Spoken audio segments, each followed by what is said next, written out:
Salam hörmətli şagirdlər, hər birinizi xoş gördük. Bu günləri artıq mən sizin üçün hazırladığım blok şans imtahanı üçün izahlarını verəcəm. Əgər videolar faydalı olursa, nəsə öyrənirsinizsə, kanala abunə olun və videonu bəyənin ki, bu videoların şans imtahanına kimi davamı gəlsin. Birinci sualdan gəlin başlayaq. Elektron intensivlik xətləri istiqamətində biznes elektrik sahəsinə daxil olur. Elektronun sürətinin modulunun zamandan asılı qrafiki hansıdır? İndi burada biznes elektrik sahəsini biz qeyd edirik. Hansı ki, intensivlik xətləri biznes sahədə bir-birinə paraleldir. Bunları qeyd etdiniz. Və deyir ki, elektron intensivlik xətləri istiqamətində sahəyə daxil olur. Elektronun yükü mənfidir. Hərəkət istiqamətində intensivlik xətləri istiqamətində göstərdik. Gəlin görək elektrona hansı istiqamətdə qüvvə təsir edir, onu göstərək. Bilirsiniz ki, intensivlik xətləri həmişə müsbətdən çıxır, mənfiyə daxil olur. Bunu göstərdikdən sonra artıq qüvvəni göstərmək rahatdır. Müsbət tərəf elektronu neyinər? Özünə cəzb edər, düzdürmü? Onda demək elektrona sahə tərəfindən təsir edən qüvvə olacaq hərəkətin əksi istiqamətində. Və bu bərabər təcilli hərəkətdir. Çünki sahə bircinizdirsə təcil sabit qalmalıdır. Gəlin baxaq. İndi bilirsiniz də qüvvə ilə sürət əks istiqamətdə olanda bu zərrəcik necə hərəkət etməlidir? Yavaşlayan hərəkət etməlidir. Olacaq A variantı. Baxın, qrafik getdikcə nə edir? Zaman oxuna yaxınlaşır. Sürət getdikcə azalır, yəni yavaşlayır. Növbəti sual. O mərkəzindən keçən, ox ətrafında fırlanan disk üzərindəki verilmiş nöqtələrə uyğun xətti sürətlərin qiymətləri arasında hansı münasibət var? Gəlin görək, mərkəzindən keçən ox ətrafında fırlanan diskdə hansı kəmiyyət sabit qalır? Birinci onu bilməliyik. Bilirsiniz ki, burada bucaq sürəti nədir? Sabitdir. Onda biz xətti sürətin elə bir düsturundan istifadə etməliyik ki, orada bucaq sürəti nəməlidir? Yer almalıdır. Onda yazırsınız V bərabərdir, omega vurulsun R. İndi burada bucaq sürəti sabitdirsə, onda xətti sürət nöqtələrin mərkəzdən olan məsafəsi ilə düz mütənasib asılıdır. Tez baxırsınız ki, bir nöqtəsi ilə iki nöqtəsinin mərkəzdə olan məsafəsi nədir? Eynidir. Onda demək, onların xətti sürətləri də eyni olmalıdır. Onda yazırsınız V1 bərabər V2. Digər tərəfdən baxırsınız ki, 3 nöqtəsinin mərkəzdə olan məsafəsi daha böyükdürsə, onda 3 nöqtəsinin xətti sürəti də daha böyük olmalıdır. Demək, 3-ünün xətti sürəti də bunlardan böyükdür. Cavab Y variantı. Növbəti sual. Kütləsi 3 kiloqram olan yükü F qüvvəsi tarazlıqda saxlayır. Dayağın reaksiya qüvvəsinin qiymətini hesablayın. İndi burada dayağın reaksiya qüvvəsini gəlməmişdən əvvəl gəlin görək bu F qüvvəsinin qiyməti nə qədər olub ki, bu 3 kiloqramı tarazlıqda saxlaya bilib. Gəlin onu hesablayaq. İndi burada kütləsi 3 kiloqram olan cismə təm mərkəzdən aşağı doğru mg ağırlıq qüvvəsi təsir göstərir. Bunu hesablasaz bu elədə 30 Newton. Düzdürmü? Bir də burada nə var? Yuxarı istiqamətdə F qüvvəsi var. İndi çubuğun tarazlıqda qalması üçün momentlər qaydası nə olmalıdır? Ödənməlidir. Yəni mg'nin momenti ilə F qüvvəsinin momenti bir-birinə bərabər olmalıdır. İndi burada momentin düsturu F-də ilə təyin olunur. Birinci nədir? Mg'dir də. Mg'nin qolu nə qədərdir? Qüvvə qolu. Dayaqdan olan məsafəsi 2 damadır. Düzdürmü? Onda M1-in yerinə yazacaqsınız. Mg vurulsun 2. Elə bir ki, F-də ilə hesabladıqda bərabərdir. İkinci qüvvə F qüvvəsidir. Gəlin görək onun dayaqda olan qolu nə qədərdir? Onda sayırsınız ki, 1, 2, 3, 4, 5 tamam. Onda yazırsınız F vurulsun 5. Buradan F'i tapsaz, F bərabər olacaq 2 mg. Yəni 2 vurulsun 30 bölünsün 5. O da bərabərdir. Bu elə də 12 Newton. Bunu tapdınız. Hələ tələsmirsiniz. Bizdən soruşur nəyi? Dayağın reaksiya qüvvəsini deyib qiymətini hesabla. Dayağın reaksiya qüvvəsi də dayaq tərəfindən çubuğa göstərilən təsir qüvvəsi da yuxarı istiqamətdə yönəlir. Yenə tarazlıq şərtinə görə, əgər bu çubuq tarazlıqda qalıbsa, demək yuxarı baxan qüvvələrin cəmi nə olmalıdır? Aşağı baxan qüvvəyə bərabər olmalıdır. Onda tez qeyd edirsiniz ki, N üzərinə gəlsin F bərabərdir mg, N bərabərdir, mg çıxılsın F. Bu da bərabərdir, edəcək 30-dan 12-ni çıxsaz 18 Newton. Cavab D variantı. Növbəti sual. İzolyator üzərindəki eyni radiuslu yüklənmiş metal kürələr mis və şüşə çubuqla birləşdirilmişdir. Hansı halda bir kürədən digərinə yük keçər? Ümumiyyətlə, yadınızda saxlayın, yük alışverişi necə olur, baş verir? İndi birinci kürənin potensialına biz FA desək, ikinci kürənin də potensialına FB desək, yadınızda saxlayın, bir kürədən digərinə yük keçməsi üçün kürələrin potensialları fərqli olmalıdır. Mütləq bunu bilməlisiniz. Gəlin baxaq. Burada şüşə bilirsiniz də dielektrikdir. Elektrik keçirmir. Ona görə şüşə ilə birləşmiş külələr arasında yük alış-verişi baş verə bilməz. Bunları atdınız, getdi. Qaldı mislər. Gəlin baxaq. Dedik ki, potensiallar nə olmalıdır? Fərqli olmalıdır. Gəlin hesablayaq. Məsələn, B variantına baxıram. Birincinin potensialı mənfi K2 bölünsün R-dir. İkincinin də potensialı mənfi K2 bölünsün R-dir. Düzdürmü? Fikir verin. Bunların potensialları eyni oldu. Yazdığımız şərt ödənmədi. Onda demək burada nə olacaq? Yük alış-verişi baş verməz. Gəldik D variantına. Burada da birində müsbət K2 bölünsün R-dir. Digərində də müsbət K2 bölünsün R-dir. İndi fikir verin. Bunların da potensialları eyni oldu. Şərt ödənmədi. Onda demək burada nə olar? Yük alış-verişi baş verə bilməz. A variantı isə doğru cavabdır. Çünki burada birində müsbət K2 böl R-dir, digərində mənfi K2 bölünsün R-dir. Fikir verin, potensiallar biri müsbətdir, biri mənfi. Demək burada potensiallar fərqləndi. Onda demək burada yük alış-verişi baş verə bilər. Gəldik 5-ci suala. Birinci kondensatorun enerjisi W olarsa, ikinci kondensatorun enerjisi nəyə bərabərdir? Gəlin baxaq. İndi burada hələ ki kondensatorlara gəlmirik, tələsmirsiniz. Burada gəlin görək bu rezistorların hər birinə nə qədər gərginlik düşür. Onları hesablayaq. İndi bunlar ardıcıl birləşiblər deyə bu rezistorların üzərindən keçən cəryanlar nə olmalıdır? Eyni olmalıdır, çünki ardıcıl birləşmədir. İndi bu olsun bizim birinci rezistorumuz, bu da olsun ikinci rezistorumuz. Gəlin birinci rezistorun gərginliyini hesablayaq.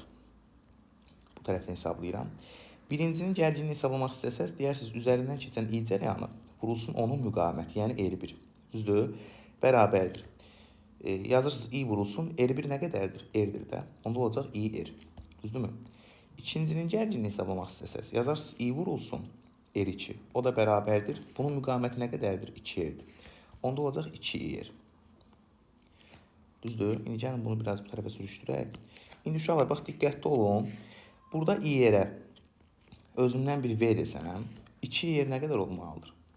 2V olmalıdır. Düzdürmü? Demək, birincinin gərginliyi tapdınız ki, V-dir. İkincinin gərginliyi 2V-dir. Bunları tapdınız. Artıq kondensatorlara baxa bilərik. Necə baxırıq? Birinci kondensator birinci rezistorla necə birləşib? Paralel birləşib. Onda demək, bunların gərginlikləri bərabər olmalıdır. Demək, birinci kondensatorun gərginliyi V dəyərindədir. İkinci rezistora da ikinci kondensator paralel birləşib. Onda bunların da gərginlikləri bərabərdir. Bu da olacaq 2V. Düzdür? Artıq kondensatorun enerjilərini müqayisə etmək istəyirəmsə, hansı düsturla getməliyəm? Təbii ki, SU kvadratı bölünsün 2 düsturu ilə gedirsiniz. Fikir verin, hər bir kondensatorun enerjisi eynidir, yəni S-dir. Onda demək, enerji gərginliklə kvadratik düz asılır. Onda tez asılığımızı qurursunuz. Yazırsınız, W1 bölünsün W2 bərabərdir. U1 böl U2-nin nəyi? Kvadratı. Yerinə qoyub hesablayaq. Deyir, birincinin enerjisi W-dur. Onda əvəzləyirsiniz. Oldu W bölünsün W2 bərabərdir. U1 böl U2-nin kvadratı. Yəni volt bölünsün 4 volt. Voltun kvadratı bölünsün 4 voltun kvadratı. Bunlar getdi. Onda buradan siz hesabladınız ki, ikincinin enerjisi birincinin enerjisindən 4 dəfə çoxdur. Yəni 4W-dur. Cavab D variantı. Növbəti sual. Qaza 12 kJ istilik miqdarı verdikdə, onun daxil enerjisi 4 kJ artarsa, qazın gördüyü işi hesablayın. İndi burada bilirsiniz də, termodinamikanın birinci qanununa görə sistemə verilən istilik miqdarı daxili enerjinin dəyişməsi ilə qazın gördüyü işin cəminə bərabərdir. Buradan da aşırıqı tapsaz olacaq Q çıxılsın, delta U. O da bərabərdir. İstilik miqdarı 12 kJ-dur, çıxılsın. Daxili enerjinin dəyişməsi, artma dəyişmə deməkdir də. Dəyişməsi 4 kJ-dur. O da olacaq demək 8 kJ. Cavab C variantı. Demək, görülən iş nə qədər oldu? 8 kJ oldu. Növbəti sual. İplərdən iki eyni maqnit asılmışdır. K maqniti ipdən tərsinə asılarsa, T1 və T2 gərilmə qüvvələri necə dəyişir? Gəlin, ümumiyyətlə qüvvələri göstərək birinci. Baxın, birinci ipdə gərilmə qüvvəsi yuxarı istiqamətdə T1 dəyərindədir. İkinci ipdə də gərilmə qüvvəsi yuxarı istiqamətdə T2 dəyərindədir. Nəyə görə yuxarı istiqamətə göstəririk? Elə bilin ki, bu aşağıdakı K maqniti ipi aşağı doğru dartır. İp də yuxarı doğru gəlilir də. Düzdür? Elə bil ki, bu ip tərəfindən aşağıdakı maqnitə təsirdən qüvvə yuxarı istiqamətdədir. Çünki onu yuxarıda doğru saxlayırıq. Bunu bildiniz. Digər tərəfdən hər bir maqnitin özünün ağırlığı var. Bir mg dəyərində. Bunu da göstərdiniz. Bu maqnitə də aşağı doğru mg qüvvəsi təsir göstərir. Bir də bilirsiniz, maqnitlər arasında itələmə və yaxud da cazibə xarakterli qüvvələr mövcuddur. İndi bu maqnitlərin bir-birinə baxan qütbləri eyni qütblər olduğundan, onda bu maqnitlər bir-birini nə etməlidir? İtələməlidir, düzdür? Demək, onda aşağıdakı maqnit tərəfindən yuxarıdakı maqnitə, yuxarı istiqamətdə bir F qüvvəsi təsir göstərir. Yuxarıdakı maqnit də aşağıdakı maqniti nə edir? F-dən itələyir aşağı doğru. Bunları da qeyd etdiniz, düzdür? Artıq gəlin gərilmə qüvvələrini burada tapaq. Birinci halı üçün tapıram. Hələ ki, maqniti tərsinə çevirməmişik. Birinci halda, indi fikir verin. Burada T2 gərilmə qüvvəsini hesablayıramsa, T2 gərilmə qüvvəsi hansı maqnitə təsir edir? K maqnitinə təsir etmir. Onda gəlin K maqniti üçün tarazlıq şərti yazaq. K maqnitinə aşağı doğru F-lə mg təsir edir. Yuxarı doğru T2 ip gərilməsi təsir edir. Onda demək, yuxarı baxan qüvvə nə olmalıdır? Aşağı baxan qüvvələrin cəminə bərabər olmalıdır. Yəni T2 bərabər olacaq, F üzərinə gəlsin mg. Düzdür? Bəs T1 nəyə bərabər olacaq? Ən maraqlısı burada T1-in tapılmasıdır. T1-i tapanda həmişə siz bu maqnitlərə bir sistem kimi baxırsınız. Nəyə görə sistem kimi baxırıq? Çünki bu sistemi tarazlıqda saxlayıb da bu ip gərilməsi. Düzdür? Artıq sistem kimi baxanda bu F qüvvələri var, bu qarşılıqlı təsir qüvvələri. Newton 3-cü qanununa görə bunlar qiymətcə bərabər, istiqamətcə əksdir. Yəni bunlar bir-birini kompensasiya edir. Artıq sistem kimi baxanda bu F qüvvələri bir-birini kompensasiya etdikdə, onda T1 qüvvəsi təkcə nəyə bərabər olmalıdır? Bu maqnitlərin ağırlıqlarına bərabər olmalıdır. Ona görə qayda kimi həmişə yadınızda saxlayın. Bu tip suallarda ən yuxarıdakı ipin gərilməsini tapanda həmən gərilmə ilə bu maqnitlərin ağırlıqları qədər olmalıdır. Bu qüvvələr bir-birini kompensasiya edir. Onlara baxmağa ehtiyac yoxdur. Onda demək, T1 gərilməsi nə qədər oldu? Maqnitlərin ağırlıqları qədər. Yəni mg üzərinə gəlsin mg. Nə qədər oldu? 2 mg. Bu birinci haldadır. İndi biz nə edirik? Şəkili təzədən çəkməliyik. Çünki maqnitlər burada nə olub? Qütbləri dəyişdirilib. Elə bil ki, aşağıdakı maqniti buradan bu n-lə silirik. Aşağıdakı maqnit tərsinə çevrilib. Yəni S gedib yuxarı bu dəfə. S olub burada, N olub aşağıda. Gəlin indi bu hala uyğun biz qüvvələri göstərək. Bu hala uyğun qüvvələri göstərsək, yenə eyni şəkildə T1-i göstərirsiniz. T2 gərilməsini göstərirsən yuxarı istiqamətdə.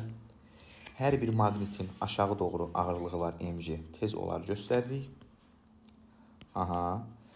Artıq bu dəfə maqnitin bir-birinə baxan qütbləri nədir uşaqlar? Əks işarəlidir. Onda demək, bu maqnitlər bir-birini eləməlidir? Cəzb eləməlidir. Demək, aşağıdakı maqnit tərəfindən yuxarıdakı maqnitə təsir edən qüvvə nə olmalıdır? Özünə doğru olmalıdır, F qüvvəsi. Düzdür? Eyni şəkildə yuxarıdakı maqnit də aşağıdakı maqniti nə edir? Özünə cəzb eləyir də. Demək, aşağıdakı maqnitə də yuxarı istiqamətdə bir F qüvvəsi təsir göstərir. Düzdür?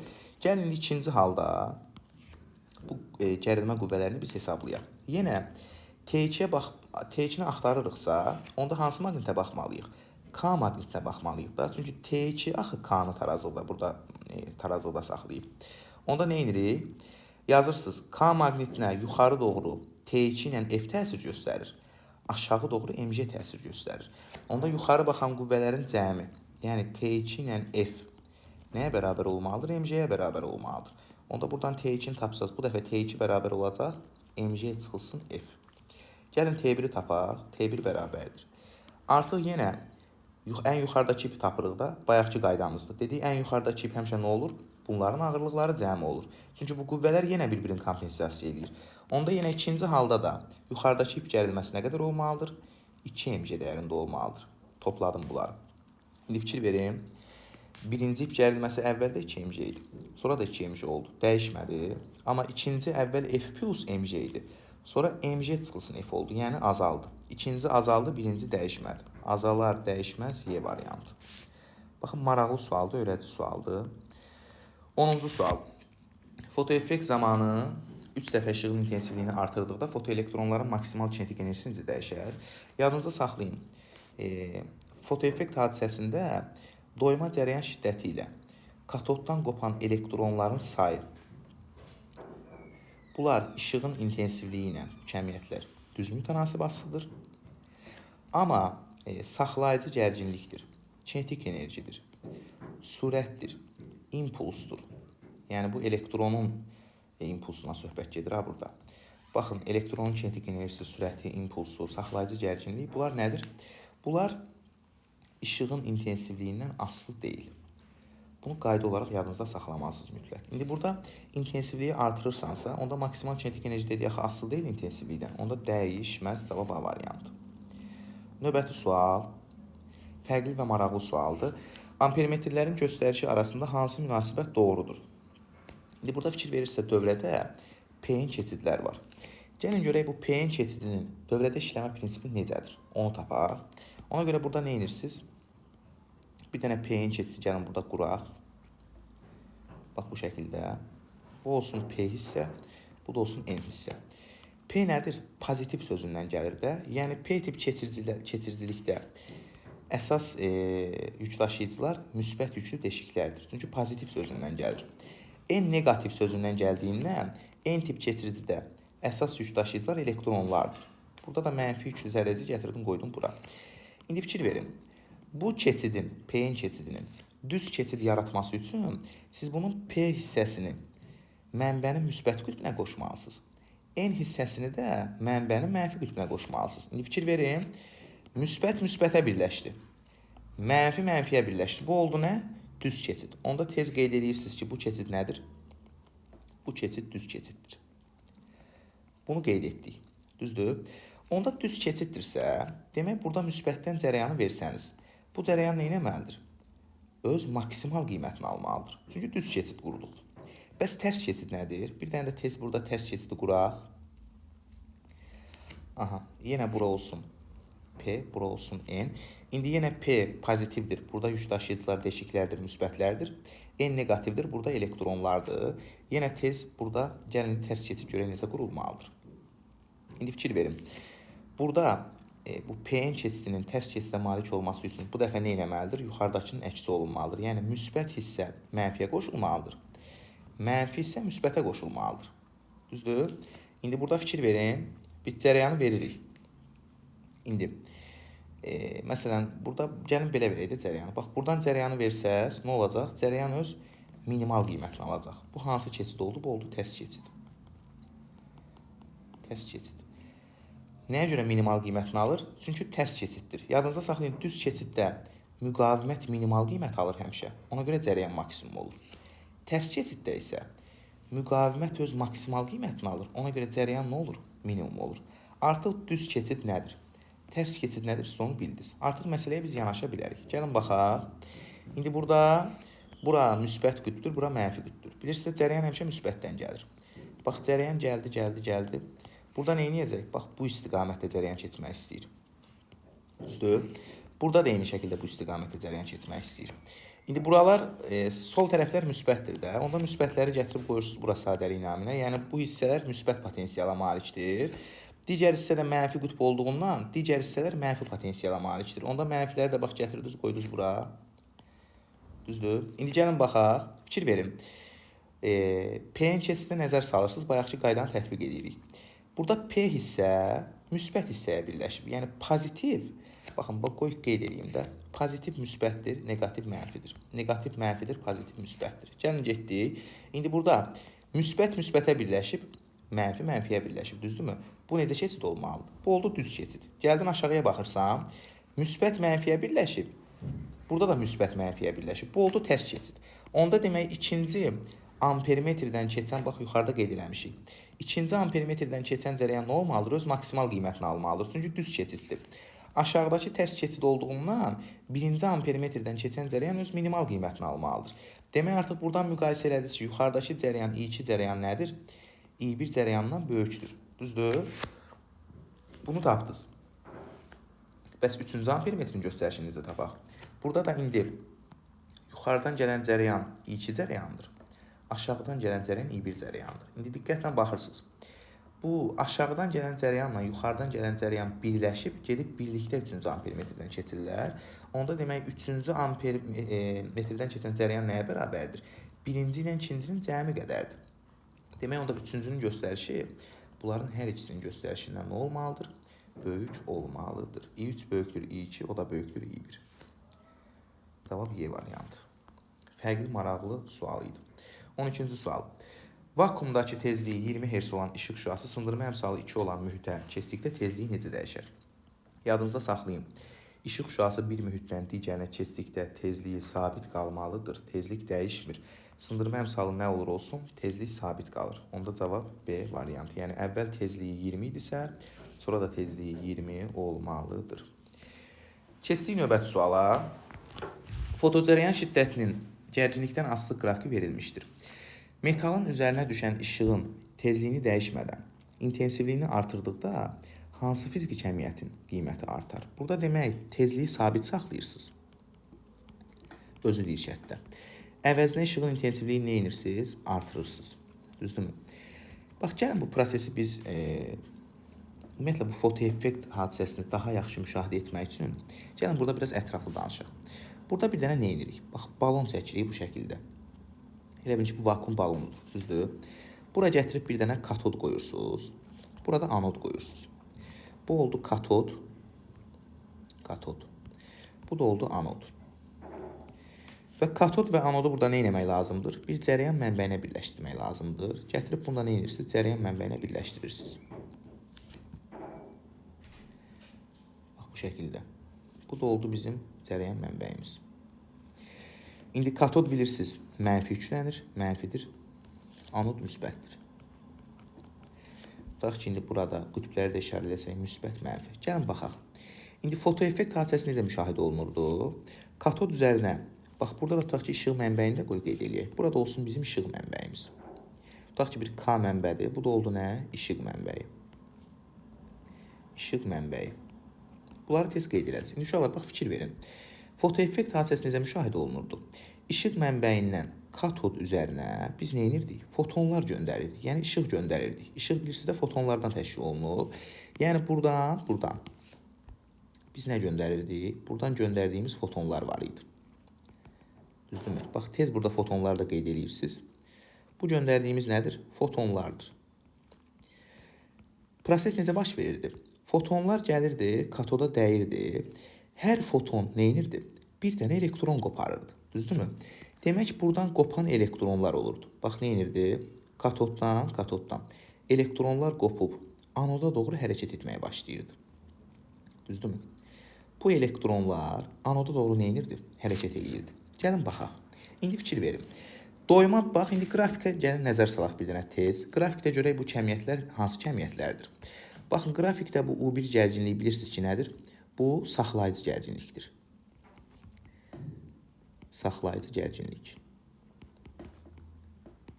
Düzdürmü? Bu I2 cərəyanı doyma cərəyanıdır. Bu da nədir? Bu da doyma cərəyanıdır. İndi gəlin baxaq. Birinci doyma cərəyan şiddətindən başlayaq. Bilirsiniz də doyma cərəyan şiddəti, qoy burada biraz səliqəyə salaq, yer eləyək, buranı silək. Aha. Bilirsiniz ki, doyma cərəyan şiddəti N-yə bölünsün T düsturu ilə təyin olunur. Q bölü T, Q-nün yerinə N-yə yazırsınız, olur N-yə bölünsün T. İndi fikir verin.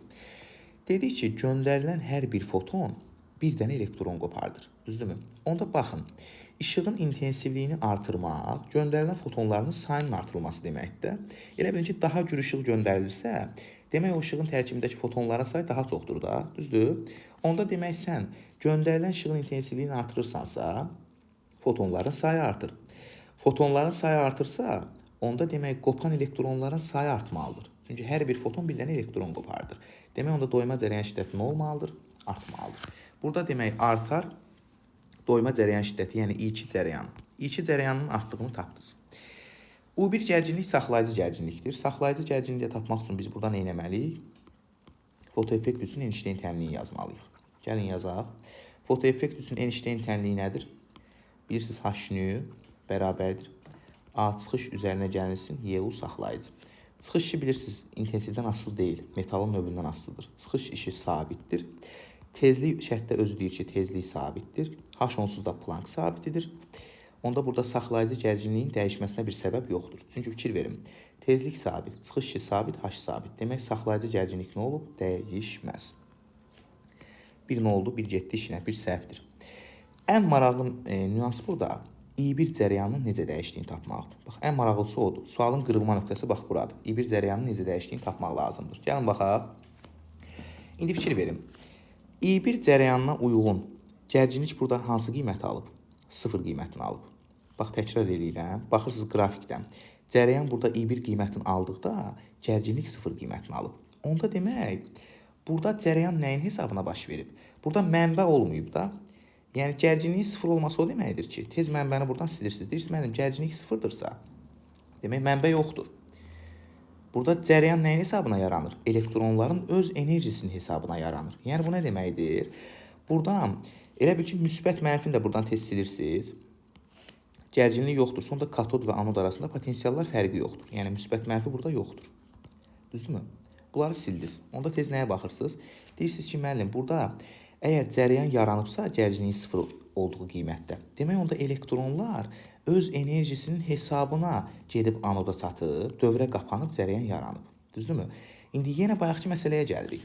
Yenə onda biz burada işığın intensivliyini artırsaq, yəni göndərilən fotonların sayını artırsaq, demək buradan qopan elektronların sayı nə olacaq? Artacaq.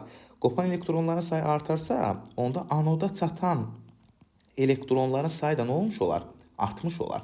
Anoda çatan elektronların sayı artdısa, demək bu öz başına yaranan bu cərəyan var, heç bir mənbə olmadan. Demək o cərəyan da nə olmalıdır? Artmalıdır da, çünki daha çox elektron çatıraq anoda. Düzdür? Demək burada I1 cərəyan da nə olmalıdır?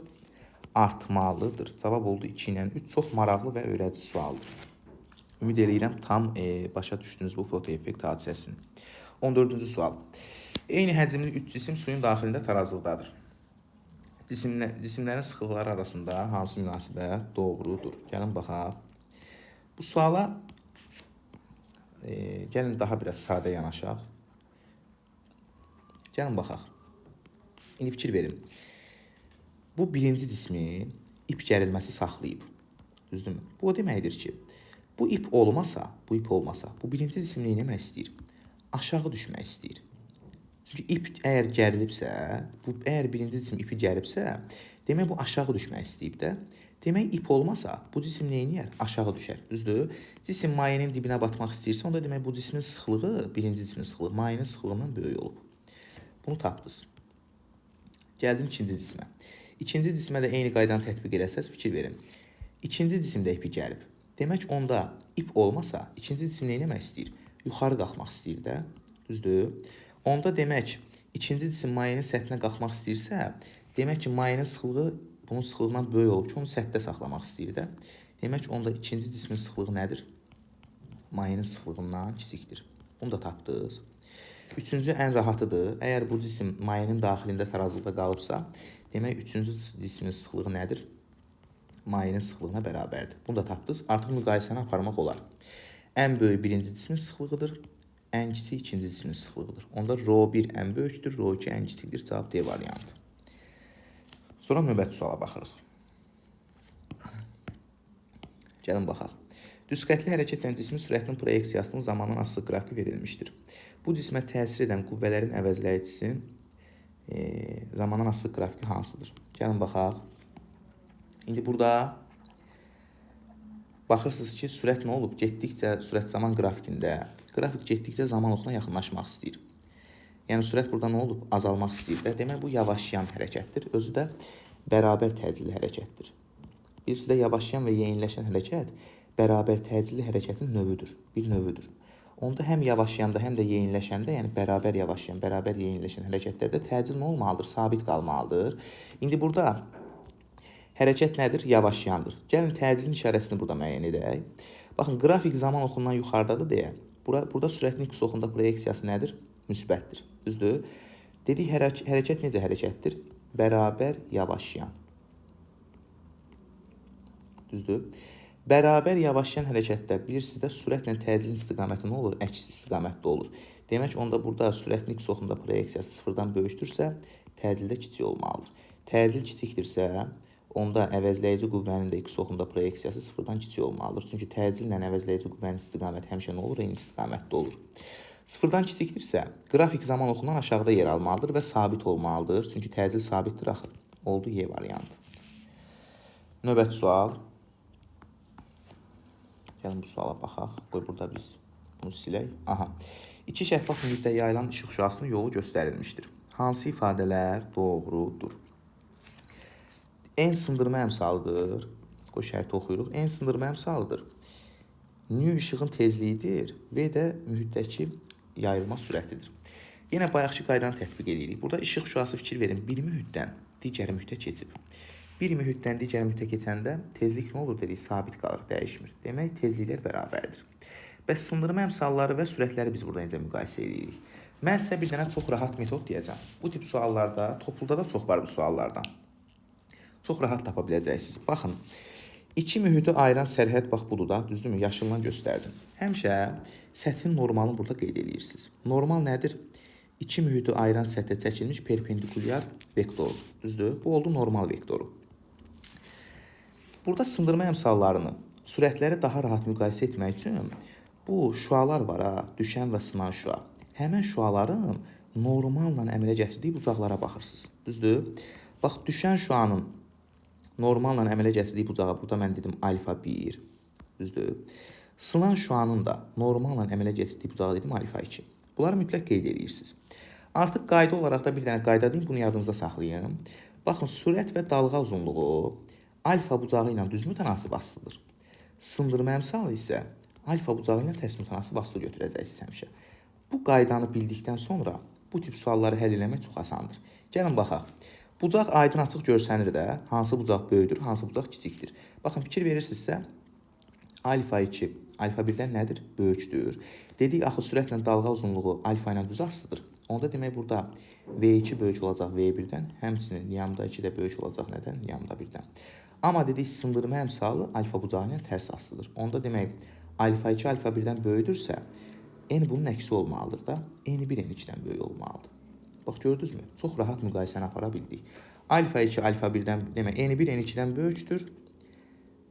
V2 də nədən böyükdür? V1-dən böyükdür. Cavab 1, 3, 6. A variantı. Sonra növbəti sual, 17-ci suala gəlin baxaq. Şəkildə bir cis maqnit sayəsində eyni sürətlə hərəkət edən iki proton daxil olur. Eyni sürət nədir? Yəni, bu protonların sürəti bir-birinə bərabərdir və hər ikisi protondur. Yəni, sahəyə daxil olan zərrəciklərin hər ikisi nədir? Protondur. Bizə deyil, B-lər və periodlar arasındakı əlaqəni qur. Gəlin baxaq. Aha, bizdən B-lər arasında əlaqə qurmaq istəyir. İndi burada şəkildən baxırsınız ki, bu yüklü zərrəciklərin cızdığı çevrənin radiusları da bizə məlumdur. Birində R-dir, birində 2R-dir. Onda radiusun ifadəsini burada daxil edirik. R bərabərdir MV bölünsün QB. İndi fikir verin. Hər iki zərrəcik protondur deyə, onda bunların kütlə və yük ədədləri hər ikisində eynidir, sabitdir. Sürət də nədir? Hər ikisində eynidir. Sürət də sabitdir. Onda bu B radiusdan necə asılıdır? Tərs mütənasib asılıdır. Düzdür? Onda tez yazırsınız ki, B1 bölünsün B2 bərabərdir. R ilə tərs asılı olduğundan R2 bölünsün R1. Bu da bərabərdir. Fikir verin. İkincinin radiusu 2R'dir. Birincinin radiusu R'dir. Onda ikincinin radiusuna yazdıq 2R. Burada yazdıq R. R'lər getdi. Çarpaz vursaq, buradan B1 nəyə bərabər oldu? 2B2-yə bərabər oldu. Bunu tapdıq. Sonra keçirik növbəti hissəyə. Periodları bəs necə müqayisə edirik? Periodun da maqnit sayəsində yüklü zərrəciyin periodunun düsturu 2πm böl QB ilə tapılır. Bunu da qeyd elədiniz. Yenə hər ikisi protondur deyə, burada kütlə ədədi ilə yük ədədləri nədir? Eynidir. Pi onsuz da sabitdir. Burada yenə baxırsınız ki, period B ilə necə asılıdır? Tərs mütənasib asılıdır. İndi fikir verin. B-lər arasında onsuz da əlaqə qurmuşuq da. Onda nə edirik? B-lər necə dəyişibsə, period ədəb ki, onun əksi olmalıdır.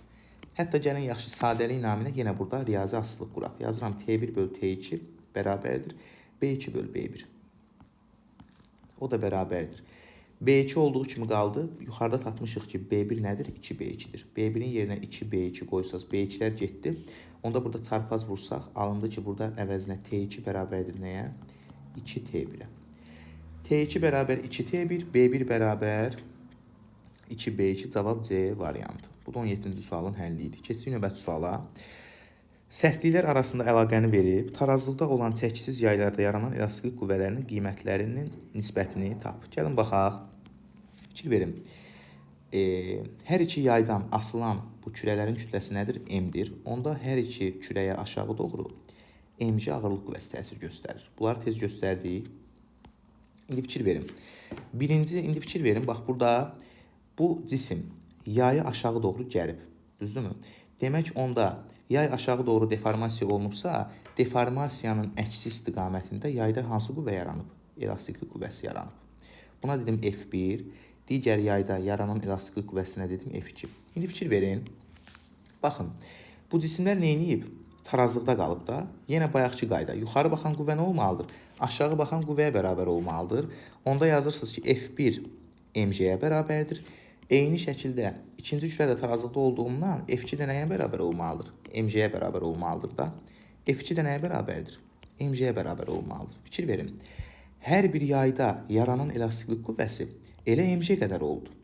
Yəni bir-birinə bərabər oldu. Onda bunların nisbətini tapsaz nə olmalıdır? Bir-birinə bərabərdir deyə bunların nisbəti 1. Elə də A variantı. Burada uşaqlar bəzən F bərabər Kx düsturuyla getmək istəyir. Deyir, müəllim, bəs burada da axı elastiklik qüvvəsi sərtliklə düz mütənasib asılıdır. Elə biz sərtliklə gedək də. Baxın, yenə təkrar mən qeyd edirəm ki, düsturda kəmiyyətlərin bir-biri ilə düz asılığına baxmaq istəyirsinizsə, digər kəmiyyət sabit qalmalıdır. Mütləq bunu yadınızda saxlayın. Burada x-in sabit olduğu haqqında heç bir məlumat yoxdur. Çünki sərtliyi çox olan az uzanır, sərtliyi az olan çox uzanır. Burada uzanmalar eyni deyil. Ona görə siz bu asılıqdan gedə bilməzsiniz. Ona görə bu tip tarazlıq suallarında elə elastik qüvvəsi mc ilə tarazlaşdığından siz elastik qüvvəsini ancaq kütlə ilə mütənasib götürüb həll eləməlisiniz. Bunu mütləq yadınızda saxlayın. Növbəti sual. 19-cu sual. Kütləsi 15 kiloqram olan cismin sürətinin modulunun zamandan asılı qrafiki verilmişdir. Bu cismə təsir edən dartı qüvvəsi 80 Newton olarsa, sürüşmə-sürtünmə qüvvəsinin qiymətini hesablayın. İndi qrafikdən də bir dəqiqə. Qrafikdən də görürsünüz ki, hərəkət necə hərəkətdir? Yeyinləşən hərəkətdir. Çünki sürətində işarəsi müsbətdir. Təcilin də işarəsi müsbətdir. Yeyinləşən hərəkətdə dartı qüvvəsi nə olur? Sürtünmə qüvvəsindən böyük olur. Bunu qeyd elədiniz.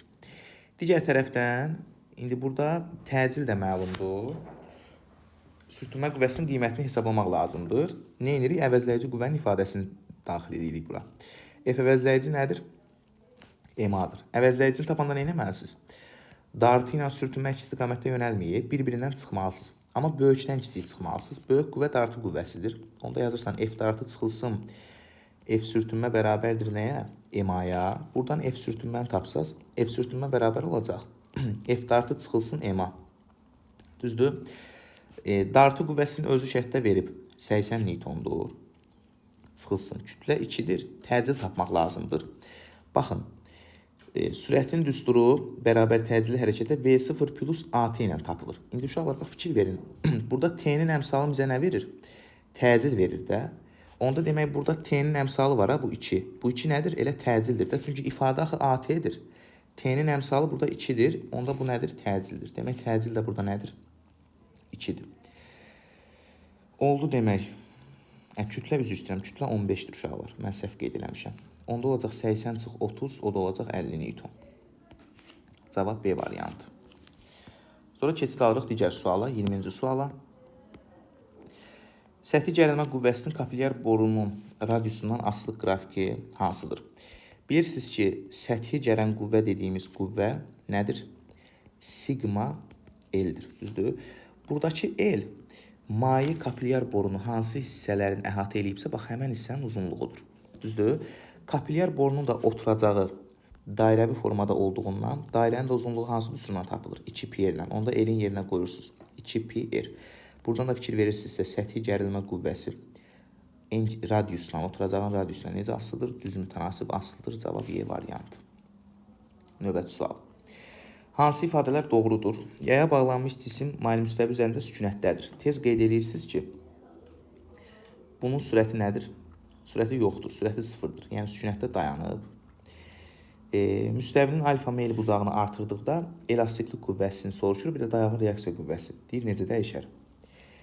Gəlin baxaq. Ümumiyyətlə, bu qüvvələr gəlin görək hansı qüvvələrdir? Bu elastiklik qüvvəsi olsun, dayağın reaksiya qüvvəsi olsun. Onları müəyyən etməyə çalışaq. İndi burada bu M kütləli cisimdir tutaq ki. Buna təm mərkəzdən aşağı doğru mg ağırlıq qüvvəsi təsir göstərir. İndi bilirsiniz, maili müstəvidə bu mg'nin 2 dənə proyeksiyası var. Biri bu cismi səthə sıxan proyeksiyadır. O mg kosinüs alfadır.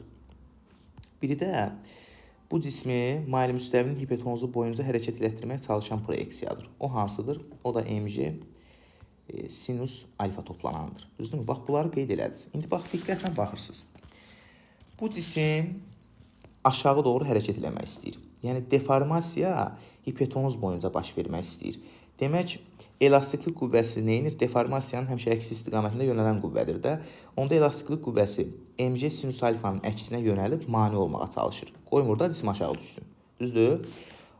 Digər tərəfdən, indi bu cismi dayağa mg kosinus alfa qüvvəsi sıxırsa, dayaq tərəfindən də onun əksi istiqamətində, həmən qüvvənin əksi istiqamətində cismə dayağın reaksiya qüvvəsi tətbiq olunur. İndi fikir verin, burada elastiklik qüvvəsi ilə tarazlaşdı? mg sinus alfa ilə tarazlaşdı. Onda tez yazırsınız ki, elastiklik qüvvəsi burada nəyə bərabərdir? mg sinus alfaya bərabərdir. Bəs dayağın reaksiya qüvvəsi ilə tarazlaşdı? O da mg kosinus alfa ilə tarazlaşdı. Onda tez yazırsınız ki, n bərabərdir nəyə? mg kosinus alfaya. İndi bizə deyir, meyl bucağını nə edirik? Artırırıq. Baxın, burada sinus bilirsiniz də birinci rübdə artan funksiyadır. Yəni, bu alfa bucağının qiymətini artırsaz, sinusun öz qiyməti artmış olar. Sinusun qiyməti artsa, onda elastiklik qüvvəsi nə olmalıdır? Artmalıdır. Çünki düz mütənasib asılıdır. Yayda yaranan elastiklik qüvvəsi artdı. Gəldim dayağın reaksiya qüvvəsinə. Burada, amma kosinus birinci rübdə, kosinus alfa nədir? Azalan funksiyadır. Yəni, sən burada alfa bucağını artırsan, kosinusun öz dəyəri nə olmalıdır? Azalmalıdır. Kosinusun öz dəyəri azalsın, dayağın reaksiya qüvvəsi nə olar? Azalar. Demək, dayağın reaksiya qüvvəsi də azaldı. Düzgün cavab oldu B variantı. Növbəti sual. Dalğanın uzunluğu 8 cm, sürəti isə 48 cm/saniyədir. Dalğanın tezliyini hesablayın. Dalğa uzunluğunun düsturu hansıdır? Dalğa uzunluğu, bir dəqiqə, yam da bərabərdir. Dalğa uzunluğu dalğanın bir periodda yayıldığı məsafədir. Yəni, VT ilə tapılır. T-nin də yerinə 1 bölünsün nü qoysaz, olur nə? V bölünsün nü şəklində. İndi buradan siz bu düsturdan nü-nü tapsaz, nü bərabər olacaq V bölünsün yamda. O da bərabərdir. Sürət elə santimetri çevirməyə ehtiyac yoxdur. Sürət 48-dir, dalğa uzunluğu da 8-dir. Demək, tezlik olacaq 6 hersə bərabər. Bu da oldu cavab A variantı. Növbəti sual. Kütləsi 60 kiloqram olan paraşütçü şaquli istiqamətdə aşağı doğru 4 metr/saniyə kvadrat təcillə bərabər yeyinləşən hərəkət edir. Ona təsir edən ağırlıq qüvvəsinin hesablayın.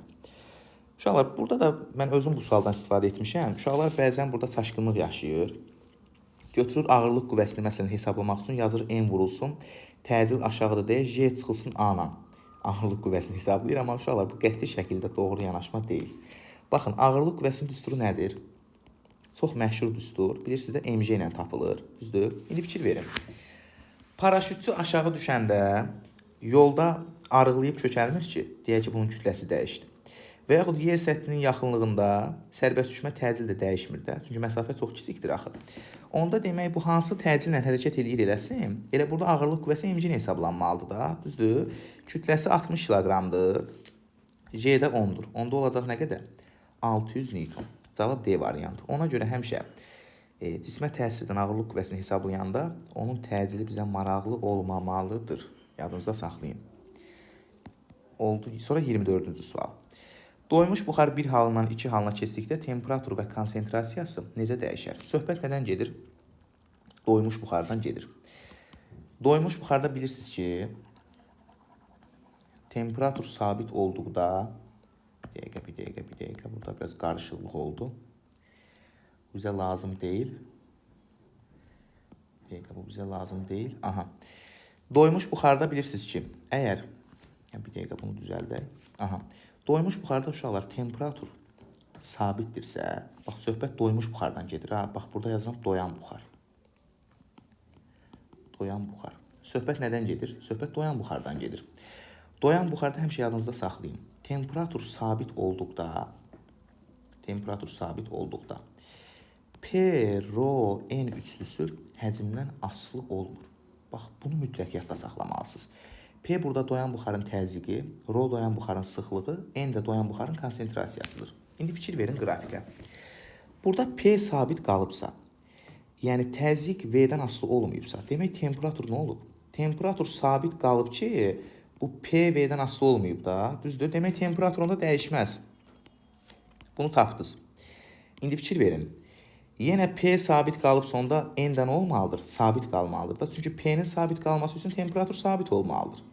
Temperatur da sabit olanda bunların hər üçü sabit qalır P, rho, N. V-dən asılı olmur. Demək onda konsentrasiyadan olmalıdır, sabit qalmalıdır, yəni dəyişməməlidir. Bu da oldu dəyişməz Y variantı. Növbəti sual. Balondan 10,5 paskal təzyiqdə qaz var. Aha. Qazın yarısı balondan çıxarılarsa təzyiqi nə qədər olar? Onu tapaq. Temperaturunu da sabit verib. İndi balondakı qaz ideal qazdır. İdeal qaz üçün Mendeleyev-Klaperon tənliyi PV bərabərdir. Kiçik M bölünsün böyük M RT ilə tapılır. Düzdür? İndi sadəliklə burada bir dənə mən balon çəkəcəm sizin üçün. Çünki bu məsələdə qarışdırılası məqamlar var. Diqqətlə qulaq asırsınız. Aha. Bu nədir? Balondur. Düzdürmü?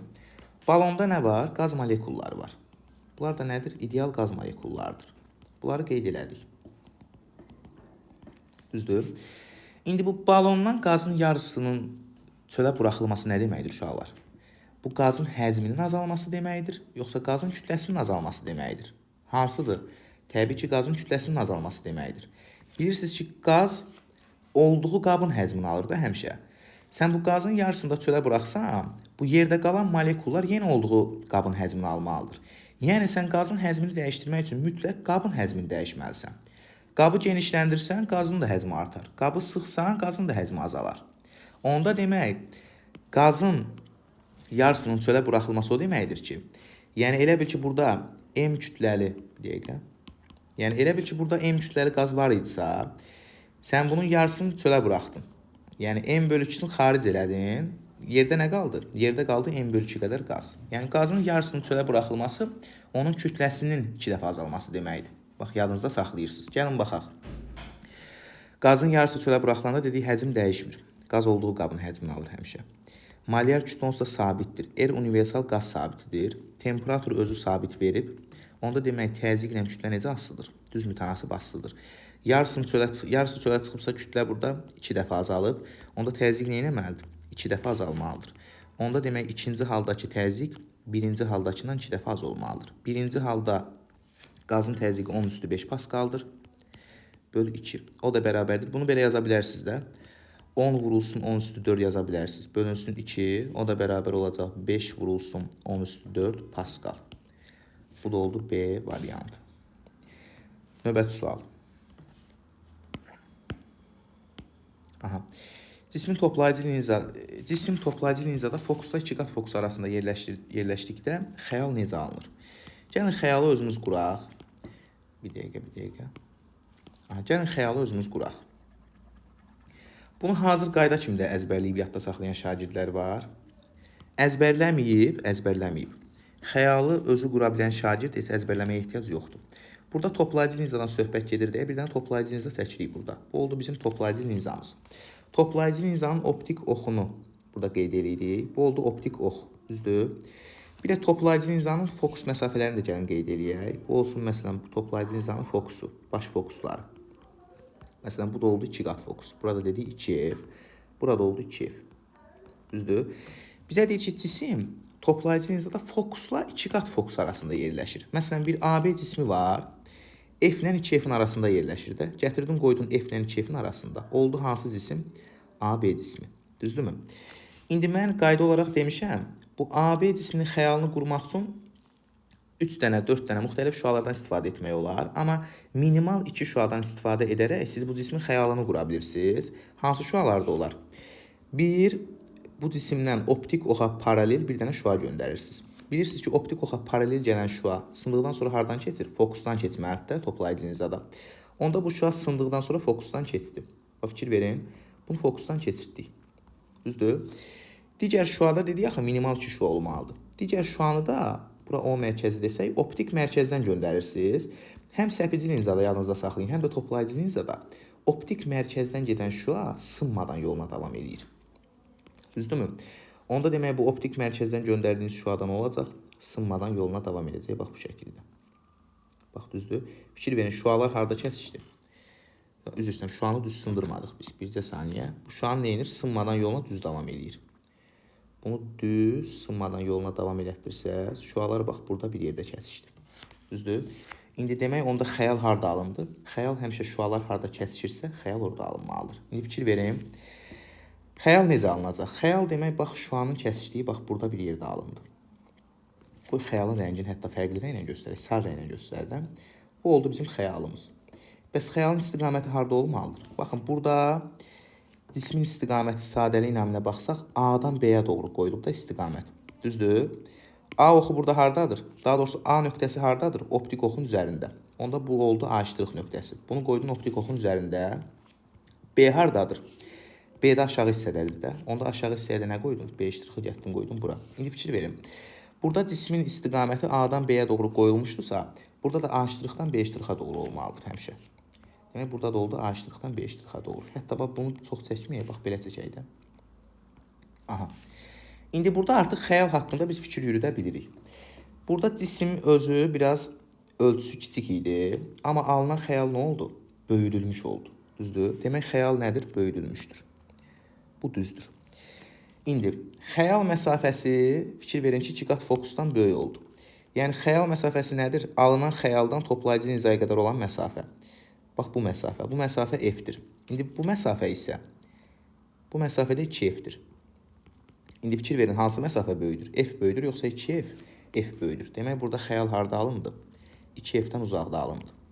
Düzdür? Demək, F böyükdür nədən? 2F-dən. 4-də düzdür, 3-də düzdür. Xəyal həqiqidir, 1-də düzdür. Oldu 1, 3, 4, cavab B variantı. Xəyalın həqiqi olduğunu hardan bilirsiniz? Yadınızda saxlayın. Əgər göndərilən şüaların özləri kəsişirsə, xəyal həqiqidir. Əgər şüaların özləri kəsişmirsə, uzantıları kəsişirsə, bunda xəyal mövhumu olacaq. İndi ona uyğun da nümunə olsa, mən sizə onu da izah edərəm. Cavab oldu 1, 3, 4. Növbəti sual, 27-ci sual. Gəlin baxaq. Radioaktiv alfa çevrilməyə məruz qalan atom nüvəsində hansı dəyişiklik baş verər? Məsələn, bir dənə nüvə götürürsünüz, X nüvəsi. Bunun tutaq ki, yük ədədi Z-dir, kütlə ədədi A-dır. Bu radioaktiv çevrilməyə məruz qalır, özdəki alfa çevrilməyə məruz qalır. Alfa çevrilməyə məruz qalmaq o deməkdir ki, yəni bu nüvə özündən helium nüvəsini serin buraxır. O da nədir? Helium 2-nin 4-əddə. Demək ki, hər hansısa bir nüvənin alfa çevrilməyə məruz qalması özündən helium zərrəciklərinin buraxmasıdır. İndi bu özündən helium zərrəciyi buraxırsa, fərqli bir nüvəyə çevrilir də. Məsələn, Y nüvəsinə çevrilir. Düzdür? İndi burada bilirsiniz də, bu radioaktiv çevrilmələrdə yük və kütlə ədədinin saxlanması qanunları ödənir. İndi burada demək Y-ın, gəlin görək yük ədədi nə qədər olmalıdır ki, onun üzərinə 2 gəlsən, mənə Z-i versin. Gəlin baxaq. Demək, bu nə olmalıdır? Z çıxılsın 2 olmalıdır. Düzdür? Yuxarı hissədə nə qədər olmalıdır? Yuxarı hissədə A çıxılsın 4 olmalıdır. İndi gəlin baxaq.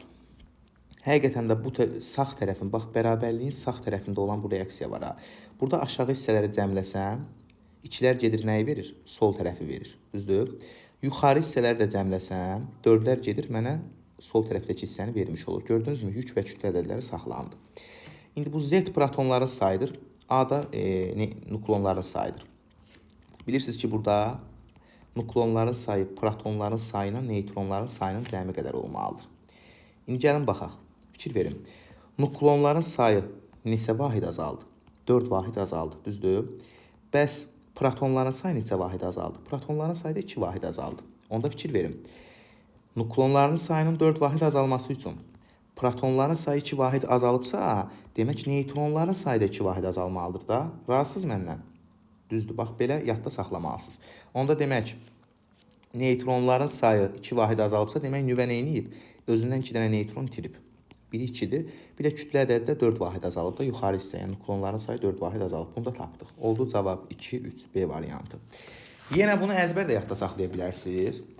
Amma siz alfa çevrilmə nədir, beta çevrilmə nədir onu bilirsinizsə, hər dəfə reaksiyanı yazıb, bax, A bərabərdir Z plus N ifadəsindən hansının nə qədər azaldığını belə özünüz tapa bilərsiniz. Əzbərçilik olmadan da. 28-ci suala baxırıq. Aha. Verilmiş kütləli bir atomlu ideal qaz AB prosesində 100 kJ istilik miqdarı alır. BC prosesində isə ətrafa 100 kJ istilik miqdarı verilmişdir. Hər iki prosesdə qazın daxili enerjisi necə dəyişmişdir? Gəlin baxaq. Birinci AB prosesinə baxırsınız. AB prosesi necə prosesdir? Burada təzyiq sabit qalıb da. AB prosesi izobar prosesdir. Çünki təzyiq sabit qalıb. İzobar prosesdə bilirsiniz, sistemə verilən istilik miqdarının 0,6 hissəsi daxili enerjinin dəyişməsinə sərf olunur. 0,4 hissəsi qazın gördüyü işə sərf olunur. İndi burada AB prosesində sistem 100 kJ istilik miqdarı alıb. Onda demək daxili enerjinin dəyişməsi yazırsan 0,6 vur 100 olub nə qədər 60 kJ. Demək AB prosesində tapdınız. Gəlin BC prosesində də tapaq. BC prosesi izoxor prosesdir. Bunu da tez qeyd edirsiniz. İzoxor proses. İzoxor prosesdə də uşaqlar, bunu belə yazaq. İzoxor prosesdə bilirsiniz də həcm dəyişmədiyindən qaz iş görmür. İzoxor prosesdə qazın gördüyü iş sıfırdır. Onda baxın, Q bərabər delta U üzərinə gəlsin A'. Termodinamikanın birinci qanunu tətbiq etsəniz, A' getdi sıfıra. Onda Q nəyə bərabər olur izoxor prosesdə? Elə delta U-ya bərabər olur. Düzdür? Onda BC prosesində daxili enerjinin dəyişməsini tapaq gəlin. İndi deyir ki, BC prosesində isə ətrafa 100 kJ istilik miqdarı vermişdir. Bu ətrafa istilik miqdarı veribsə, demək onda bunun istilik miqdarı verməyib, axı verib. İstilik miqdarı veribsə Q-nü sıfırdan kiçik qəbul eləməlisən. Bayaq almışdı deyə müsbət 100 qəbul etdin. Amma bu dəfə istilik miqdarı veribsə, bunun daxili enerjinin dəyişməsi mənfi olmalıdır da. Çünki istilik miqdarını bu verib. Onda bunun verdiyi bu 100 kJ istilik miqdarı var ha. Delta-ını bərabər edirsən Q-yə, amma mənfi 100-ə bərabər edirsən. Olur mənfi 100 kJ. Çünki yadınızda saxlayın, əgər sistem istilik miqdarı alırsa, onun daxili enerjisi artır, yəni müsbət olur. İstilik miqdarı sistem verirsə, onda onun daxili enerjisi azalır. Yəni daxili enerjinin dəyişməsi mənfi olması deməkdir, azalmağı. Düzdür? İndi deyir bu proseslərdə daxili enerjinin dəyişməsini tap. Buna delta U AB prosesi deyək, buna da delta U BC prosesi deyək. Ümumi daxili enerji nə qədər dəyişib onu tapmaq istəyirsinizsə, AB prosesində daxili enerjinin dəyişməsi ilə BC prosesində daxili enerjisinin dəyişməsini nə etməlisiniz? Toplamalısınız. AB prosesində 60 kJ oldu. Çıxılsın. BC hissəsində mənfi 100 kJ oldu. Demək ki, bunun daxili enerjinin dəyişməsi nə qədər oldu? Mənfi 60 kJ oldu. İndi fikir verin. Dəyişmənin mənfi olması nə deməkdir? Yəni daxili enerji azalıb da. Çünki dəyişmə mənfidir axı. Nə qədər azalıb? 60 kJ azalıb. Cavab D variantı. Yox, 60 kJ azalmışdır. Cavab A variantı. Görək düzmü hesabladıq? Demək burada bir də baxırıq suala, səhvimiz olmasın. Bax, delta U 0,6 Q-dür. Bunu tapdıq 60 kJ. Digərlərə tapdıq mənfi 100 kJ. Hə, üzr istəyirəm. Bunları biz səhv hesablamışıq uşaqlar. Səhv hesabladım. Bircə saniyə. Bunu çıxanda mənfi 40 kJ eləyir. Dedim mənfi 40 kJ. Mənfi 40 kJ hansıdır? Yəni mənfi 40 olmağı azalmağı deməkdir. Bayaq dedik, o da olacaq 40 kJ azalmışdır. Cavab E variantı. Gördünüzmü? Hesablama səhvi gedəcəkdir. Sonra rəylərdə başlayacaqdınız. Müəllim, orada səhv yazmışsınız. Aha, 29-cu sual. Bir atomlu ideal qazın diaqramın A nöqtəsinə uyğun daxili enerjisi 150 J olarsa, AB keçidinə uyğun proses zamanı onun aldığı istilik miqdarını hesablayın. Çox maraqlı və fərqli sualdır. Baxanda biraz asan sual görünə bilər, amma burada bir incəlik var. Gəlin baxaq. Fikir verin, bizə deyir ki, A nöqtəsində daxili enerji 150 J-dur. Onda yazırsınız. A nöqtəsindəki daxili enerji 150 J-dur. İndi fikir verin. Proses A-dan B-yə gəlib. Düzdürmü? Bu izobar prosesdir də. Düzdür? Bax, burada tez qeyd edirsiniz prosesin adını. İzobar prosesdir. İndi fikir verin. İzobar prosesdə P sabit qalıb, V artıb. Daxili enerjinin düsturu nədir? 2-də 3 PV-dir. İndi P sabit qalıb prosesdə. Amma həcm V0-dan 3V0-a gəlib. Həcm nə olub? 3 dəfə artıb. Daxili enerji onda nə olmalıdır? 3 dəfə artmalıdır. Demək B-də, bu qırmızı ilə yazaq. Demək B nöqtəsində daxili enerji nə qədər olub? 150-dən 3 dəfə artıbsa, 150-ni 3-ə vursan eləyir 450 J. Düzdür? Demək ki, A-da Daxili enerji 150-dir. B-də də 450 jouldur. Gəlin görək daxili enerji nə qədər dəyişib. Daxili enerjinin dəyişməsini tapmaq üçün B nöqtəsindəki daxili enerjidən A nöqtəsindəki daxili enerjini çıxacaqsınız. Edəcək nə qədər? 300 joule. Daxili enerjinin dəyişməsini 300 joule tapdınız. Bizdən amma onu soruşmur. Bizdən soruşur AB keçidinə uyğun proses zamanı onun aldığı istilik miqdarı nəyə bərabərdir? Aldığı istilik miqdarı Q-dür. Proses hansı prosesdir? İzobar prosesdir. İndi uşaqlar, izobar prosesdə bilirsiniz ki, sistemə verilən istilik miqdarının 0,6 hissəsi nəyə sərf olunur? Daxili enerjinin dəyişməsinə sərf olunur. Onda buradan Q-nü tapsaz, Q nəyə bərabər olacaq? Daxili enerjinin dəyişməsini 0,6-ya bölməlisən. 300-ü nəyə bölməlisən? 0,6-ya. Bu da olacaq 500 joule. Cavab D variantı. Gördünüzmü? Öyrədici və maraqlı sualdır. Keçdik növbəti suala. Sonuncu sualımıza baxırıq. Konveksiya və şüalanma üçün Eyler-Venn diaqramında X, Y, Z Z-ə uyğun ifadələri müəyyən edin. Həm konveksiya, həm də şüalanma istilik vermənin bir növüdür. Ona görə bu istilik verməyə aiddir bunların hər ikisi. Bir getdi bura. Maddə daşınması baş verir. Bu konveksiya hadisəsindədir. Konveksiya nədir? Enerjinin maye və qaz axını ilə ötürülməsidir. İndi burada maye ilə ötürülürsə, qaz axını ilə ötürülürsə, təbii ki, maddə də daşınır da konveksiyada. Ona görə konveksiyadan maddə daşınır, bir də enerjinin maye və qaz axını ilə ötürülməsidir. 4-də getdi bura. Enerji şüalar vasitəsilə ötürülür. Bu şüalanma hadisəsidir, yəni şüalanmadır. Enerjinin ötürülməsi vakuumda da baş verə bilir. Bəli, yadınızda saxlayın. Şüalanmanı istilik vermənin digər növlərindən fərqləndirən iki ən böyük xüsusiyyəti var. Biri, digərlərindən fərqli olaraq şüalanma vakuumda da baş verir. Bir də digərlərindən fərqli olaraq şüalanma daha tez baş verir. Yəni bu proses daha tez gedir. Bunu da yadınızda saxlayın. 3-5-də getdi bura. Bəs deyərsiniz ki, müəllim, şüalanmada bəs niyə maddə daşınmır? Məsələn, şüalanmaya nəyi misal gətirə bilərik? Günəşi misal gətirə bilərik də. Günəş tərəfindən elektromaqnet şüaları nə edir? Yerə ötürülür. Düzdür?